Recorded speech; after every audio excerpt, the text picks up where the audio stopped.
Hi friends, welcome back to my channel Serena vlogs. ఈరోజు మనం టమాటా మిరియాల చారు ఎలా చేయాలో తెలుసుకుందాము. దీనికోసం ముందుగా మనం ఒక బౌల్లో కట్ చేసి పెట్టుకున్న 3 టమాటాలు, కొంచెం చింతపండు, ఒక హాఫ్ లీటర్ వరకు వాటర్ పోసుకొని పక్కన పెట్టుకోవాలి. ఇది మనకి దగ్గు, జలుబు, జ్వరము ఇలా ఏమన్నా వచ్చినప్పుడు చాలా బాగుంటుందండి. చాలా త్వరగా డైజెస్ట్ అయిపోతుంది. తర్వాత మనం ఒక టేబుల్ స్పూన్ మిరియాలు, ఒక టేబుల్ స్పూన్ జీలకర్ర, ఒక గార్లిక్ తీసుకొని దీన్ని బాగా దంచేసి పక్కన పెట్టుకోవాలి.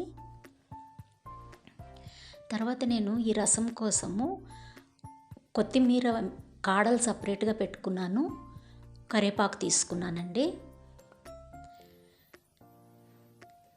టమాటాలు కొంచెం మెత్తబడి ఉంటాయి. ఇప్పుడు దీన్ని బాగా నలపాలి. మనం చేత్తోనే నలపాలండి. వీటిని బాగా నలిపి ఆ పిప్పంతా తీసేసి పక్కన పెట్టేసుకోవాలి.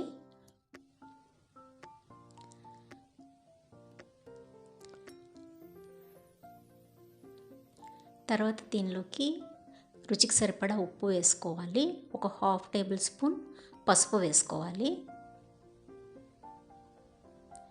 తర్వాత మనం ముందుగా దంచి పెట్టుకున్న మసాలా కూడా వేసుకొని బాగా కలుపుకోవాలి.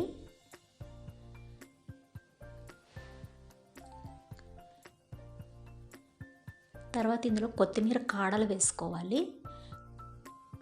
కరివేపాకు కాడలతోటే వేసుకున్నానండి. కరివేపాకు కూడా దీనివల్ల మంచి ఫ్లేవర్ వస్తుంది రసంకి.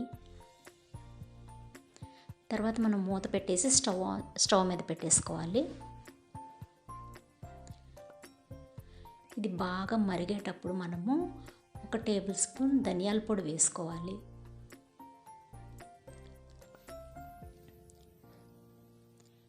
ఈ రసం చిన్నపిల్లలు, పెద్దవాళ్ళకి అందరికీ చాలా తొందరగా డైజెస్ట్ అవుతుందండి.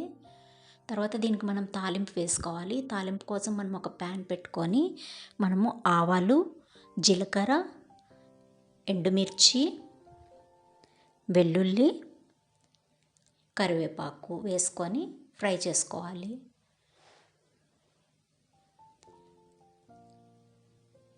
దీన్ని మనము రసంలోకి ట్రాన్స్ఫర్ చేసుకోవాలి. ప్లీజ్ ఛానల్ని సబ్స్క్రైబ్ చేయండి, లైక్ చేయండి, షేర్ చేయండి. మన రసం రెడీ అయిపోయిందండి. ఇప్పుడు దీన్ని మనము ఒక సర్వింగ్ బౌల్లోకి తీసుకుంటే మన రసం రెడీ అయిపోతుంది.